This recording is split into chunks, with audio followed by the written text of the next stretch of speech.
ver esses mestres dando aula, né, falando das suas experiências, essa Inclusive, questão da barreira, não tem como não, né, essas regras, né, não tem como não chegar a seguir essas regras. Uhum. Mas, Alfredo, eu queria te fazer uma pergunta. Como você fez a pesquisa, que achei interessante que o Hugo falou, Uhum. da comparação, né, com os seres mitológicos. Sim. Né? Eu já escutei realmente que o Superman, Zeus, Batman, Hades, Flash, Mercúrio e tal, enfim. Será que também, no nosso caso, do nosso panteão de super-heróis, podemos assimilar algum personagem, alguma personagem da mitologia, tipo o Capitão Sete, será que poderia ser, por exemplo, Zeus? Na tua pesquisa, será que nós podemos assimilar isso também? Quando eu estava fazendo a pesquisa teórica, né, que foi a primeira parte do TCC, antes de começar a fazer entrevistas com os quadrinistas, antes de começar a produção do documentário em si, né, eu tenho toda uma base teórica do TCC que vai compor o trabalho. Né? Um dos artigos que eu li, né, e que eu até cito no trabalho, é que, por exemplo, o personagem como o Superman, que é aquele personagem básico, que é o personagem que tem super força, né, que tem aquele senso de justiça, ele é um personagem que muitas vezes ele é comparado à figura de Jesus Cristo, né, Sim, sim. como o grande salvador. Né? E, tipo, o Superman, eu não posso dizer aqui que ele foi o primeiro. Né? Ele provavelmente tiveram outros super seres antes dele. Mas ele veio sim dessa mitologia, principalmente da mitologia grega, né? Que é onde se inspira boa parte da base dos super-heróis, a quintessência, como o Hugo menciona, né? Que vem ali o velocista, que é baseado lá no deus Hermes, o super ser, que é baseado no Hércules, né? Então, tipo, toda essa mitologia, ela vem novamente para esses personagens brasileiros, né? Então, um personagem que eu também, tipo, entrevistei o quadrinista dele nesse documentário, que é o Elian, né? Ele é criador da Alpha e também do Capitão Red, né? E ele fala, olha, a minha referência, eu tenho uma referência desses super-heróis, mas não é uma referência direta. Eu bebo da mesma fonte que eles bebem, que é a mitologia grega, né? E o Capitão Sete, provavelmente ele também bebeu dessa fonte, né? Seja de maneira direta ou seja de maneira indireta. Capitão Sete, por sinal, ele tem uma trajetória totalmente diferente, né? Ele surgiu primeiro na televisão. Para quem não sabe, Isso. Capitão Sete foi inicialmente uma novela nos primórdios da transmissão de programas na televisão, né? E o nome Capitão Sete é porque ele passava no canal 7. E assim, depois disso é que ele teve uma HQ, né? E esse personagem lembrado. No meu documentário, eu parto do princípio que ele é o primeiro super-herói nacional. Embora, se você for cavar mais a fundo, você vai Sim. ter outras nuances, vai dizer, não, mas existe esse outro super-herói que já existia antes do Capitão 7. Né? E alguns até vieram falar isso para mim. Só que, tipo, não existe uma pergunta certa, tipo, uma resposta certa para essa pergunta. Qual foi o primeiro super-herói nacional? Você não tem essa resposta. Então você precisa partir de um princípio. O Capitão 7, provavelmente, ele não foi o primeiro a ser criado, mas ele foi o primeiro a popularizar esse gênero de super-herói aqui no Brasil, Sim. por assim dizer. Eu Né? acho, eu acho, Alfredo, que o Capitão 7 é a grande referência, né, digamos assim, quando a gente vai falar. Eu acho é aquela coisa. É difícil. Tipo, o tema vampirismo. É difícil você falar de vampiro e não falar do Drácula. Né? Você Aí você vai pode falar do partir para Drácula. o Bram Stoker, que foi o criador do E livro, da obra. isso. Tipo assim, você vai falar de super-heróis brasileiros, você tem que falar do Capitão 7. É Tem. difícil, né? Então, acho que Não, ele é uma grande referência. Como você falou, talvez não seja o primeiro, mas ele, como você falou, ele é o herói invertido, né? Porque geralmente é quadrinho para televisão. Ele não, ele veio da televisão para o quadrinho. Então, sim. sempre tem uma imagem. Aliás, até acho que na capa do documentário é o Capitão 7, correto? É o Capitão 7.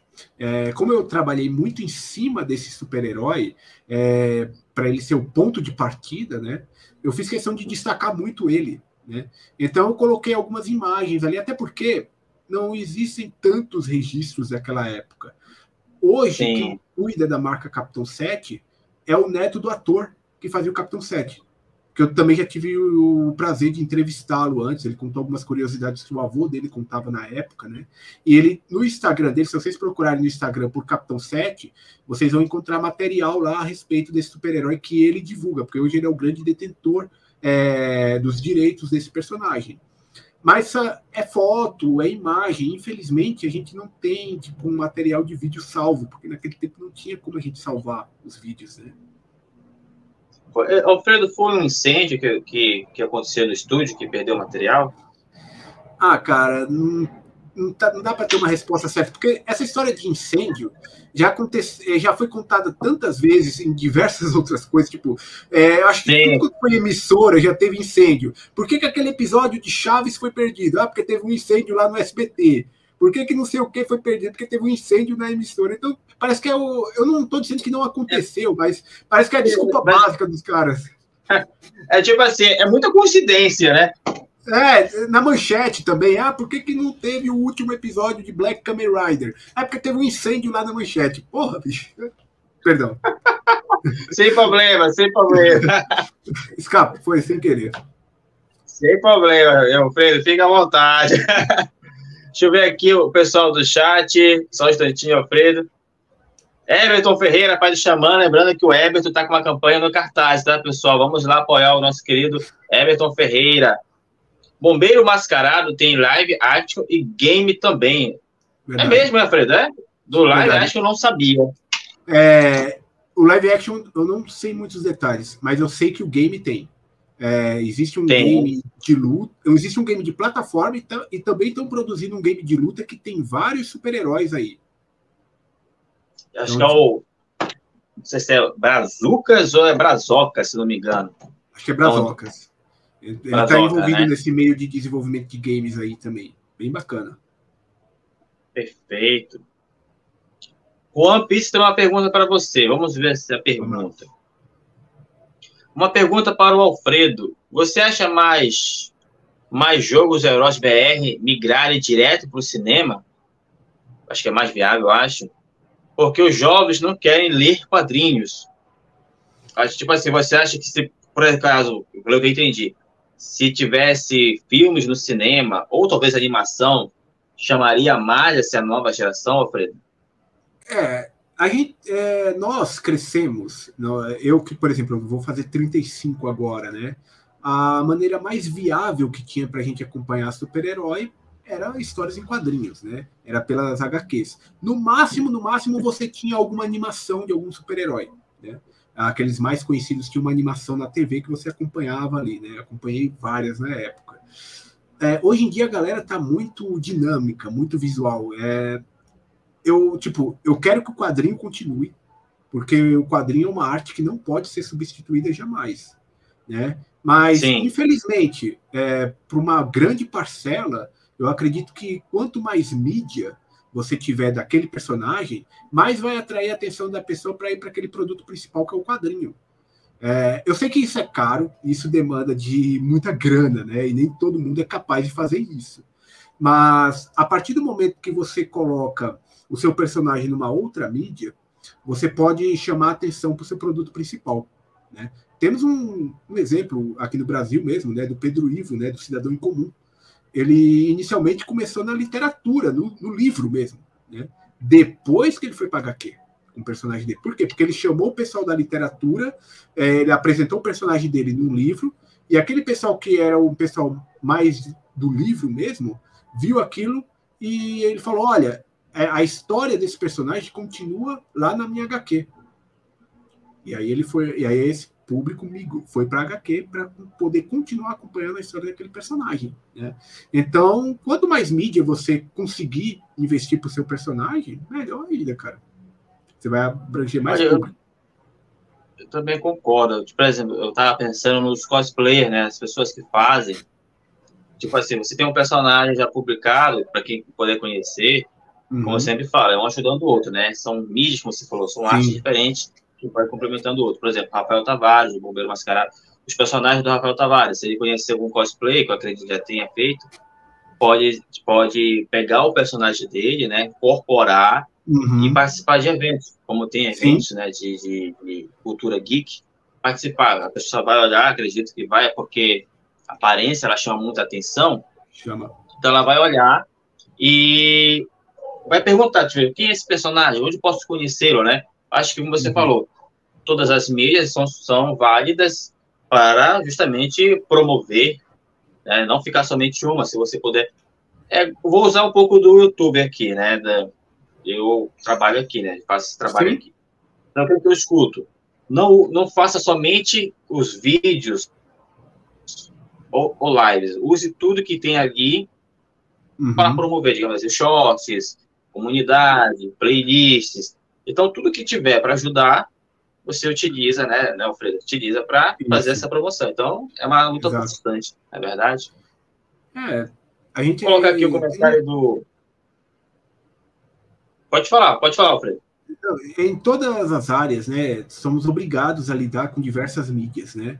Então, tipo, se você faz um trabalho aqui no YouTube, não basta você fazer só aqui, você tem que ter um Instagram para divulgar esse material, você tem que ter um Twitter, um Facebook, para poder chamar o pessoal de lá para vir acompanhar seu trabalho. Senão, não saímos do lugar. Né? A gente fica remando sempre no mesmo lugar. Verdade. Rafael Tavares, 30 de janeiro é o dia do quadrinho nacional. Fica a dica para quem já viu esse documentário, revisitá-lo, e quem ainda não assistiu precisa tirar o atraso. Tá certo. Verdade. 30 de janeiro, por coincidência, é o dia do meu aniversário também.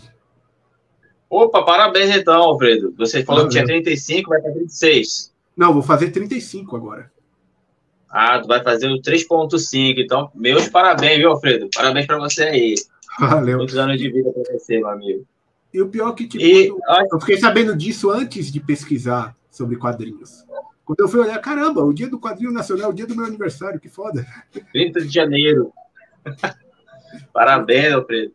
Eu acredito que aqui na região metropolitana de Belém do Pará vai ter um evento, já me informaram. Estou só esperando me avisarem para poder participar. Aqui quase a gente não tem muitos eventos, então quando tem é raro, e eu, como eu faço trabalho de divulgação, quero começar a participar também para mostrar como é feito os eventos aqui, o que são apresentados aqui. Aliás, a minha primeira revista em quadrinho nacional foi justamente o Poderoso Máximo do Alan Yango, que é daqui da região, né? Ele é um personagem aqui de Belém do Pará. E eu adquiri ele do próprio Alan Yango. Eu fiquei olhando assim, cara, eu não sabia que era daqui, que o personagem era da cidade de Belém. Então, eu adquiri, cara, foi muito bacana. E é bacana esses eventos, né? A gente gosta de participar, é bom pra gente, né? É maravilhoso. Ter contato humano também, né? Eu acho que também, depois que a gente passou esse período de pandemia também, a gente passou a valorizar um pouco mais esse contato humano também. Exatamente.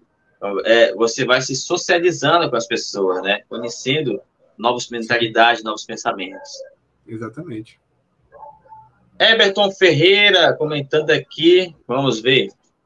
Na saga Os Sete, a qual produzi durante o período da pandemia, do período pandêmico, que fiz inspirado na série Alpha, mostro vários personagens clássicos também, inclusive Capitão 7, e um criado bem antes dele. Sim.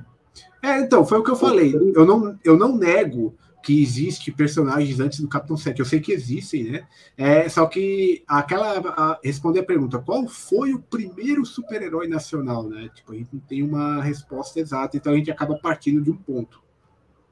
Até eu lembrei do Príncipe Oscar, que eu cheguei dando uma revista, que tinham falado que foi o primeiro super-herói do brasileiro, né? Sim. Mas nada contra, tá, esse personagem, até, tipo, respeito. Que, tipo, teve um cara que veio, quando eu lancei o documentário, o maluco veio me xingar, bravo pra caramba, porque eu não citei o Príncipe Oscar no documentário. O cara falando, pô, seu documentário é criminoso. Você é um maluco que acreditava que, tipo, ele acredita que o brasileiro criou o super-herói e que os americanos foi quem copiou. Né? Existe uma galera que cai nesse terraplanismo aí, né? E aí, tipo, meu documentário chegou até eles, cara. Aí o maluco veio lá bravo. Eu ainda tentei conversar com o cara numa boa, mas o cara não quis muito. Não aceitou minha boa educação, né? Então, tipo, ele falou do Príncipe Oscar, e eu lembrei, porque foi o argumento que o cara usou, que por eu não ter citado o Príncipe Oscar, o meu documentário era só alienação. Meu Deus do céu, tem gente que leva o pé da letra as coisas, né? E procura uma fagulha para fazer uma guerra, né, cara? Gente, que é isso? É documentário, é conhecimentos. Eu só dei risada, cara. Cara, são muitos personagens para falar. Então, existe, por exemplo, do Príncipe Oscar, vou colocar essa aqui a minha opinião. O que é exatamente o super-herói, por exemplo? É o cara que veste o uniforme, o alter ego, né? Ou é a pessoa, por exemplo, o Marcos Roberto, Alfredo Carvalho, que sai nas ruas da cidade para combater o crime, tá entendendo? O que é exatamente o super-herói? Tem que pensar todas essas análises. É o conceito. O super-herói tem que ter superpoderes e tem que usar uniforme, ou não. Então, como você falou, é muito vago dizer quem foi exatamente o primeiro super-herói. Eu só dei risada, né? Mas o cara falou até que meu documentário tinha que ser banido, pra você ter uma ideia. Por apologia ele falou, por apologia ao crime. Meu Deus do céu. Infelizmente, ninguém tira com o público, tira com várias mentalidades, né? Fazer o quê, né? Então vamos lá, aqui, voltar para os comentários. Rafael Tavares, olha o Everton aí, Xamã tá no cartaz e merece ser prestigiado, justamente, pessoal, mais uma vez, campanha no cartaz, vamos lá dar esse grande apoio ao personagem que representa o folclore nacional. Everton Ferreira aqui agradecendo, obrigado, amigos. Boa. E aí comentando do Live Action do Bombeiro Mascarado. O Live Action do Bombeiro é uma produção independente do próprio Juan Victor e com apoio da Quimera. Só que eu queria saber onde que ela está exatamente, sabe dizer, Alfredo? No YouTube? O live action, não sei. Será algum vídeo? As animações eu sei que estão no YouTube. Se você procurar lá, Bombeiro Mascarado, YouTube, né? Animações, você encontra no YouTube. Agora, o live action, eu não sei dizer. Eu não sei, talvez ele não esteja disponível ainda para o público. Não sei se o Everton vai saber dizer, né? Talvez ele esteja em produção ainda, não foi disponibilizado, ou se está, já até informa para a gente aí, porque a gente dá uma olhada depois. Exatamente. E o Everton comentando do game. O game é Brazocas, onde o Xamã também participa. Isso, é o game do Juan Victor, que a gente estava falando, que tem os super-heróis nacionais, que tem o Bombeiro Mascarado, e o personagem dele, o Xamã, também está lá. Perfeito. Ele aqui comentando, hahaha, imagina até quem seja. Acho que toda pessoa, acredito. A pessoa que eu citei. Depois que eu recebi esse comentário, né, eu mostrei para alguns amigos próximos aí, alguns quadrinistas, né, e eles falaram, não, eu sei quem é esse cara, não dá atenção para ele não, que é um cara que gosta de arrumar confusão por aí. Enfim, eles explicaram quem era a figura aí, eu falei, tá bom, de boa. Ele comentando, ele é difícil mesmo. Cara, fiquei curioso. Então, eu vou perguntar para ti. Olha só, cara, fofoqueiro. Offline eu falo quem é. Ok. Everton Ferreira, live action, tenho visto o episódio no Instagram, mas acho que está no canal também. Vou dar uma olhada lá, dar uma pesquisada. Obrigado pela informação, Everton. Boa. E o Juan comentando, show. Obrigado, Juan desenhista, pessoal. E também tem um canal no YouTube, Juan Pizza Art, quem puder comparecer lá, dar esse grande apoio ao nosso querido amigo. Cara, Alfredo, você pretende fazer uma segunda parte do documentário sobre super-heróis brasileiros ou de outros personagens do quadrinho nacional? Cara, eu tenho ideias. A princípio, né, eu não pensava que isso fosse acontecer, né? Inclusive, uma história curiosa, né? Quando eu lancei o documentário, como eu já mencionei aqui antes, é um trabalho de TCC, então foi um trabalho que eu fiz ao longo de 2021 inteiro, né? Quando eu lancei, eu lembro que eu recebi um comentário assim, pô, cara, que